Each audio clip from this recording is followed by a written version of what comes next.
I've brought my dive team to investigate Mr. Aritaki's claims, and we're wasting no time in leaving port and making the 3-kilometer journey out along the southeastern coast of the island. Deep beneath the calm waters off Yonaguni, Japan, engineers conducting a routine seabed scan detected a shape that made no sense. It's an extraordinary sight! よだちっていうんですかね。あるものは単なる守り神様ではなくて。The scans showed angles and platforms arranged in a pattern too deliberate to dismiss. This was not a reef and not a geological accident. It looked built. I've never seen anything under the water like that before, ever. And it sat far below a depth that no known civilization should have reached. The discovery forced a single question into the open that no one had the confidence to answer. All of the records that we would need to completely rebuild and understand how there may have been much more widespread extraterrestrial presence here on Earth. Who built something so massive in a place that humans should never have been able to reach? And what happened to them afterward? Something else here, Josh. I'm getting another hit. Oh, there! Right there! Is that a coin? Holy look at this! The accidental encounter that changed everything. In the 2024, a team of Japanese marine energy engineers began what should have been a routine survey off the coast of Yonaguni. Their goal was simple and tightly defined. They were tasked with mapping the seabed to identify stable, low-risk anchor points for a new underwater turbine system that would feed power into Okinawa's renewable energy grid. This meant long hours of scanning for flat rock formations, sediment consistency, and safe installation zones. Nothing about the assignment suggested danger or discovery. It was supposed to be one of the least dramatic field projects of the year. The first hint of trouble came long before anyone reached the sea floor. It began with a sudden spike of noise on the sonar display that felt wrong in a way no one could explain. The engineers expected clean, predictable readings. Instead, the feed showed a distortion so sharp and abrupt that the lead technician thought the equipment had malfunctioned. Their only task was to scan the quiet stretch of seabed and mark suitable turbine locations. They expected nothing frightening or strange. Yet the moment the sonar image sharpened, the room fell silent. The shape on the screen did not resemble a reef, a rock shelf, or any known underwater formation. Its angles were too deliberate and too aligned to be natural. The atmosphere shifted instantly. Dwaka's urban landscape, as depicted in ancient texts, was nothing short of architectural grandeur. Several engineers stopped speaking mid-sentence and stared at the monitor as if it had revealed something that should not exist where it was found. The formation rose from the dark silt with straight sides that were too clean and too precise. It appeared as a rectangular platform with edges that looked as if they had been measured by a human hand. The engineers stared at the screen in disbelief. They had years of experience reading sonar. They knew the difference between a reef and a ridge. They knew the messy patterns of volcanic rock. This shape did not match any of that. It was too exact and too sharp. Nature usually tears things apart in this region because the currents are violent and the seabed shifts often. That made this perfect structure even more disturbing for the team. Several of them leaned closer, as if clearer focus would somehow make the object less alarming. One engineer even insisted that the sonar device must be malfunctioning.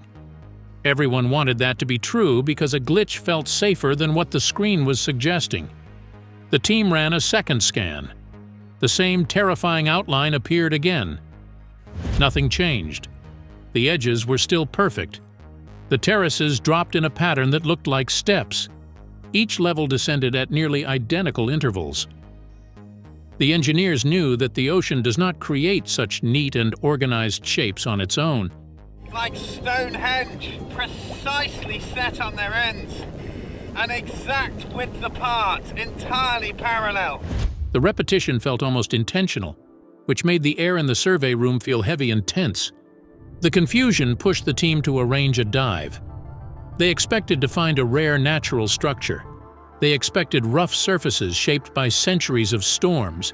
Instead, they came face to face with something far larger and far more controlled, when the scuba lights revealed an enormous complex of stone that spread over an area bigger than 2 football fields. The blocks were arranged in clear rows, the terraces lined up with unsettling accuracy. Each surface looked like it had been shaped with real tools. Nothing in this place felt accidental. The divers moved slowly because the scale of the structure made them feel small and exposed.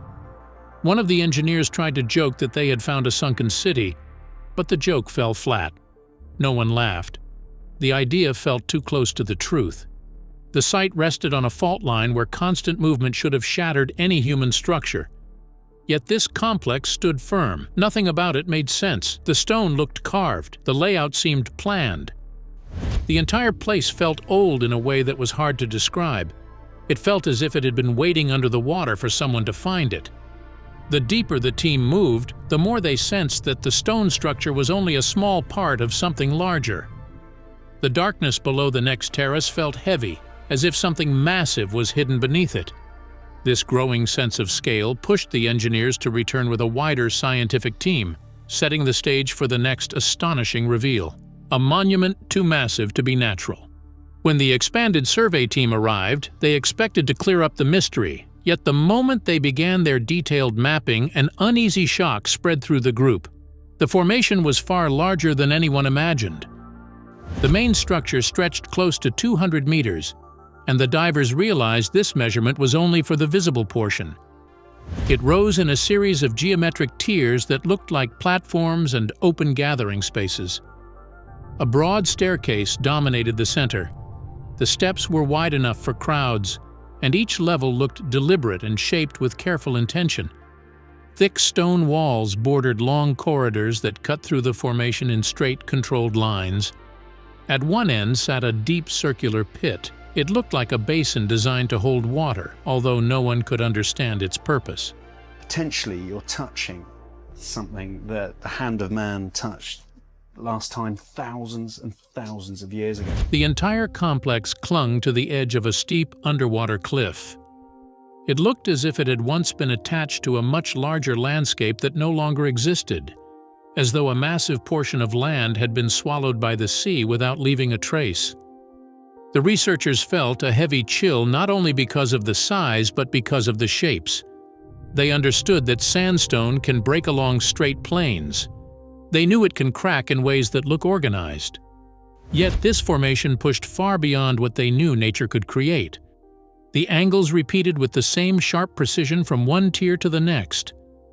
The surfaces felt smooth in a way no random current could polish. The edges stayed crisp, as if someone had trimmed them with tools. Nothing about it looked like accidental erosion. Even the layout of the terraces looked intentional. The spacing between each level stayed almost identical, which made it very hard for the team to accept that these shapes happened by chance.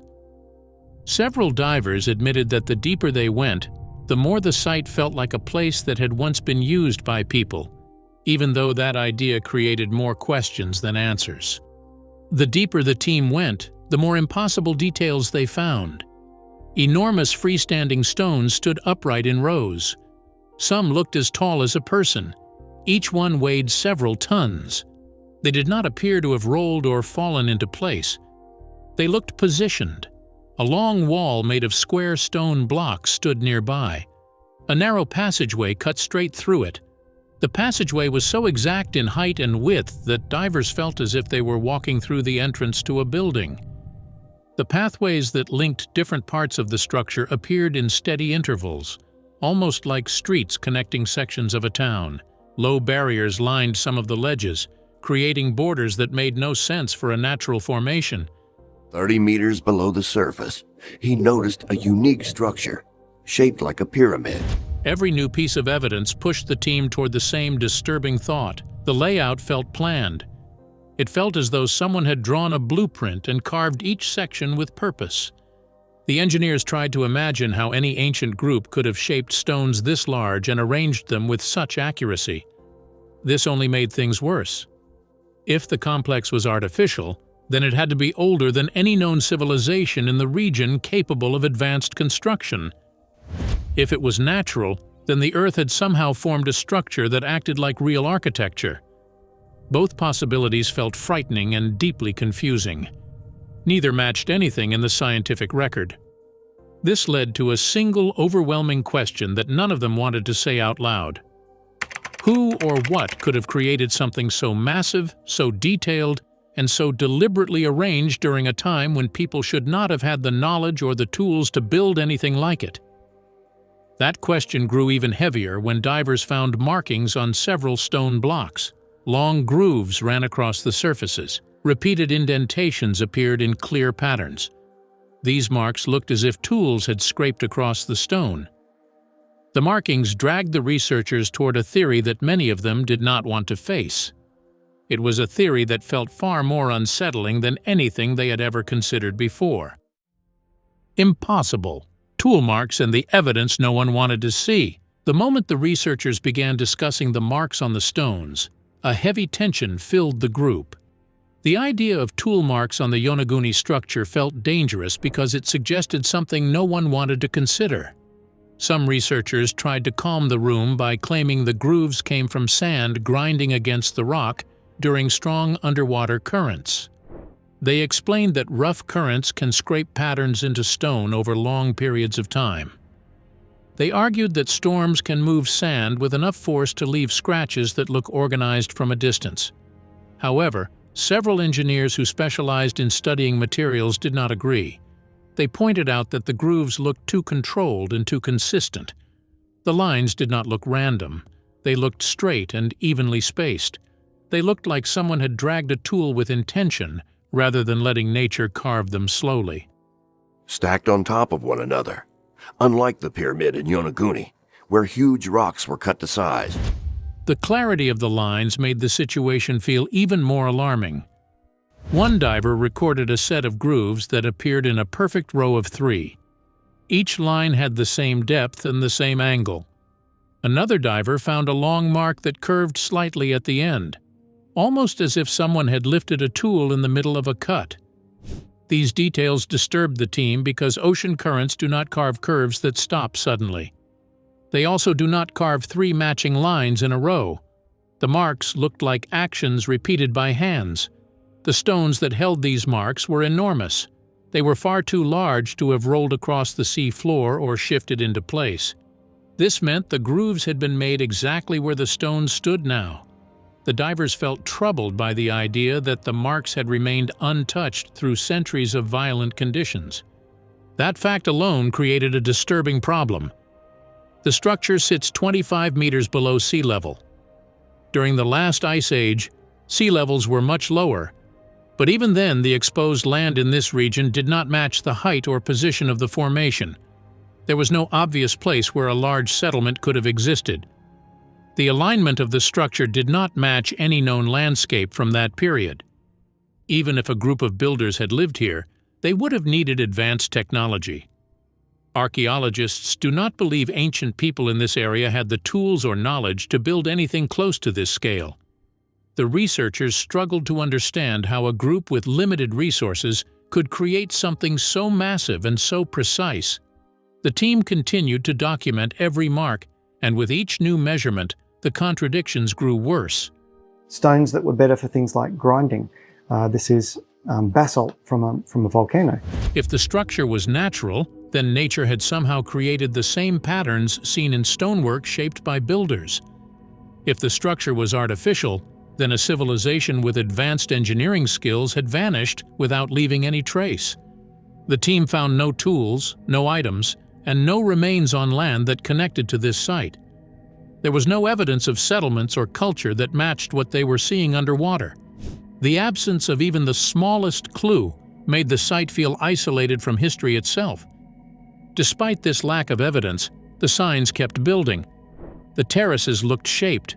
The stairs looked properly spaced. The upright stones looked as if someone had placed them with purpose. Every detail pushed the team toward the same uncomfortable idea. The structure did not behave like something created by chance. The formation looked like the result of steady planning rather than the result of random natural forces. This growing confusion began turning into a deeper suspicion. The researchers started to believe they were dealing with something older or more complex than anyone expected when they first arrived. They began to suspect that they had uncovered a structure from a period of time that did not fit into any known chapter of human development. That suspicion became even stronger when they began to examine the strange tunnel-shaped passage that cut directly through the center of the formation, the gateway that shouldn't exist. Deep inside the structure, the divers discovered a narrow channel that immediately became one of the most troubling features of the entire site.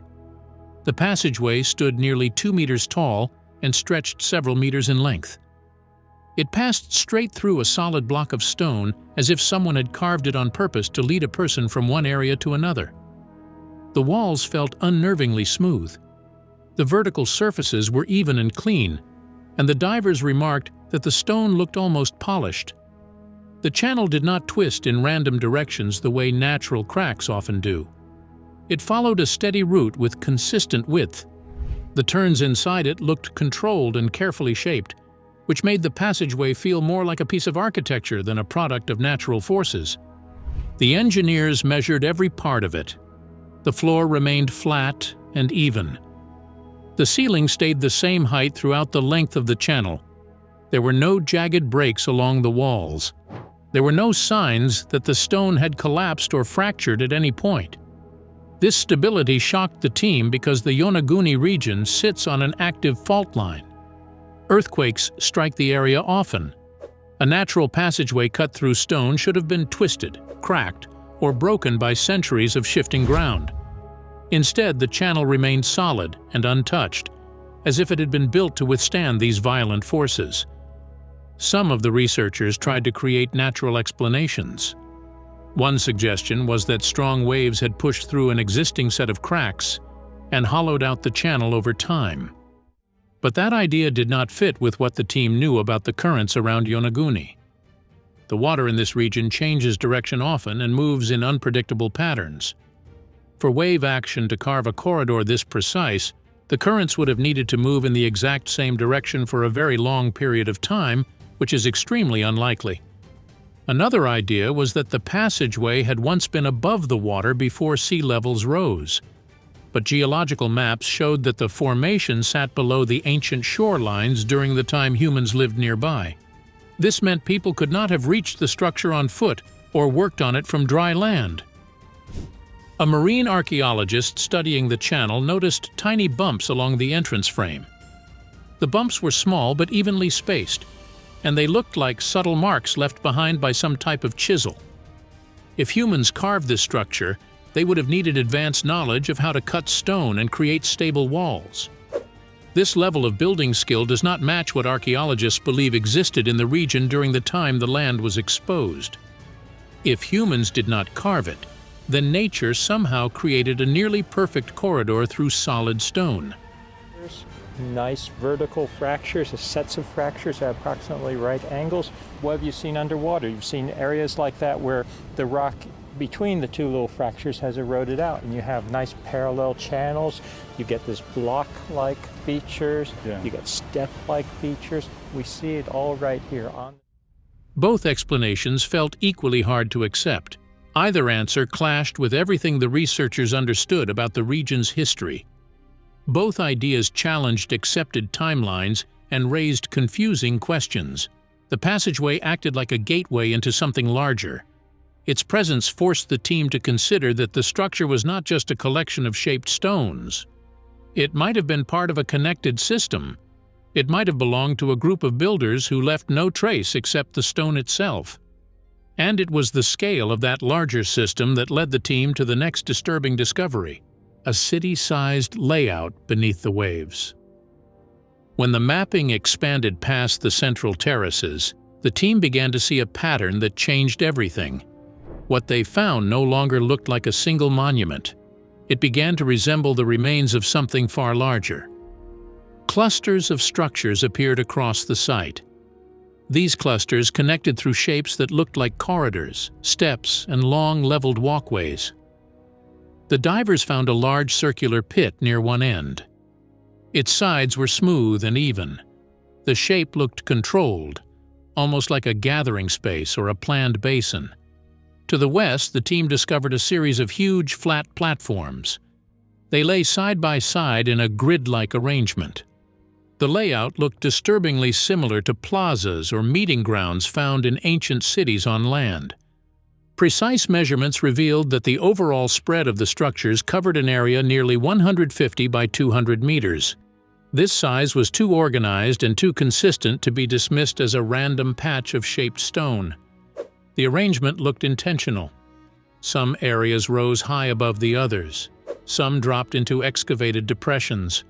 Some walkways were broad enough for groups to move through.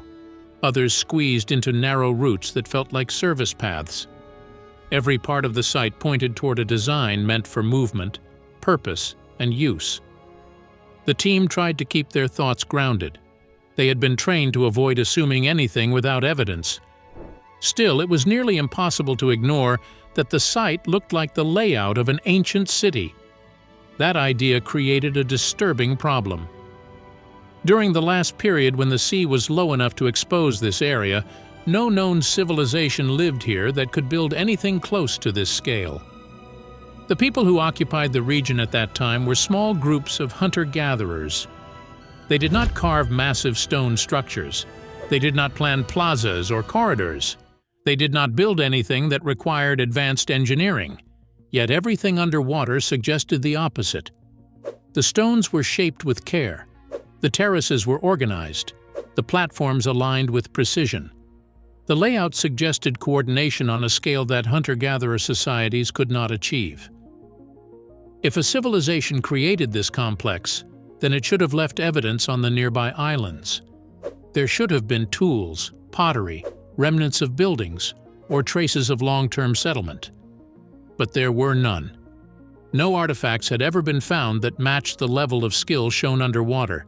There were no myths or stories that hinted at a vanished group capable of shaping this stone landscape. It felt as if an entire culture had existed long enough to create a stone city and then vanished without leaving a single trace behind. The engineers began to wonder if the structure had even been made during any known period of human history. This led to more unsettling questions. If not during recorded human time, then when could it have been built? And if someone built it, how did they possess the skill to shape stone so exactly? These questions grew more confusing when the team attempted to determine the age of the structure. What they discovered was far more complicated than anyone expected. The dating dilemma. That broke the timeline. Dating the structure turned into a frustrating and unsettling ordeal for the research team. Every method they relied on in normal archaeological work broke down the moment they tried to use it on the Yonaguni site. The sandstone held no organic material at all, which made carbon dating impossible. Some coral had grown across the surfaces. These samples could be tested, but the results only revealed the age of the coral, not the age of the stone beneath it. The coral showed that growth began around 5,000 years ago. This meant the structure had already been underwater long before that point. It suggested that the monument had been submerged for a very long time, possibly far longer than anyone expected. These numbers created an immediate and disturbing conflict with known history. If the monument was older than 5,000 years, then it was built before the rise of the earliest complex societies in Japan. The best-known ancient culture in the region was the Jomon people. They created pottery and settled in small communities, but they did not build large stone structures. They did not carve monuments. They did not work on the kind of massive scale seen at Yonaguni. Nothing in their known capabilities matched the stone complex resting under the ocean. Geologists tried to use erosion patterns to estimate the age of the structure, but the powerful currents around Yonaguni had shaped and reshaped the stone for centuries. This made the erosion too unreliable to form a clear timeline. Sediment layers around the site offered some information about how long parts of the structure had been buried, yet these clues still could not reveal when the monument itself was originally created. The more the researchers studied, the more contradictions appeared. Every new attempt to find answers only created deeper uncertainty. Some members of the team proposed that the structure might be around 10,000 years old. That would place it close to the end of the last ice age.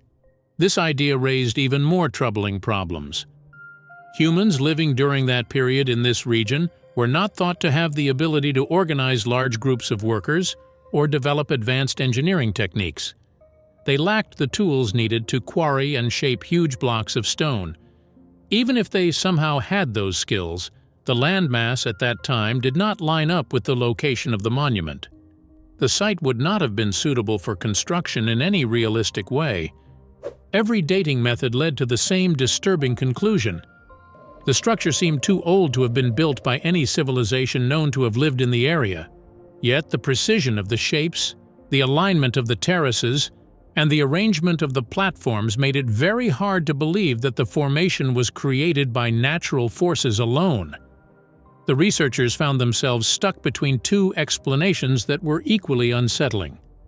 One possibility was that an unknown group of people had carved and organized the complex long before recorded history began, which implied skills far beyond what archaeology has shown. The other possibility was that nature had created a formation that looked almost exactly like planned architecture, which forced scientists to rethink how powerful and unusual geological processes could be. Both possibilities were extraordinary. Both possibilities challenged what we currently believe about human history and the natural world. This is why the structure sits in a place where it should not exist. No current explanation fits without causing something else to break. Yet even with all these unanswered questions, one final problem lingered over the team. The greatest mystery might not be the parts of the structure they had already uncovered. The greatest mystery might be the sections buried beneath the remaining terraces, hidden in the dark, waiting for someone brave enough to find out what lies below. Thank you for staying with us to the end. Kindly subscribe to the channel for more amazing videos.